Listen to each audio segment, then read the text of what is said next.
तर बघा आज एवढी खुश आहे मी. हे बघा, पहिल्यांदा आज माझ्या स्वतःच्या झाडाच्या शेंगा निघल्या.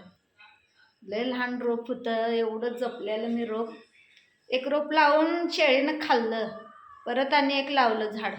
मग त्या झाडाला एवढं जपलेलं मी, आज त्याचं फळ मिळालं बघा मला. 6 शेंगा निघाल्या पहिल्यांदा. तर आता मी मस्तपैकी सुक्या शेंगा केल्यात बघा. हे बघा, दिसतंय का बघा. हे बघा, शेंगा सुक्या शेंगा केल्या त्या. किती भारी आहे ना, स्वतःच्या हातानं लावलेलं झाड, त्याचं फळ खायला किती आनंद वाटतंय. तर आता बघा एवढं छान मस्त आणि त्याची भाजी पण निघाल्या बघा. ते भाजी मी गुंडाळून ठेवल्या इथं. ही बघा, ह्याच्यात गुंडाळून ठेवले असं. आता हे उद्या सकाळी पालं निघत्यात, मोकळे होत्यात, त्याची भाजी करायची. आणि 2 शेंगा आहेत, हे इडली करण्यासाठी, इडलीचं सांबार करण्यासाठी ठेवलं आहे.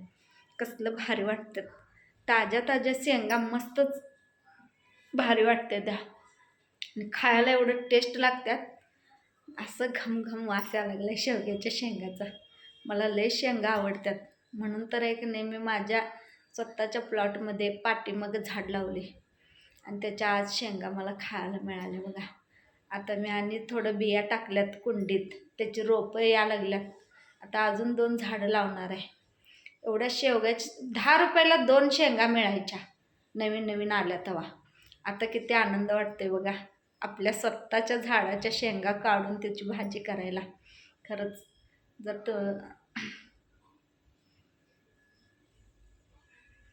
जर तुम्हाला पण असं आवडत असतील तर स्वतः झाड लावा स्वतःच्या जाग्यामध्ये आणि असं शेंगा मस्त खाण्याचा आनंद घ्या.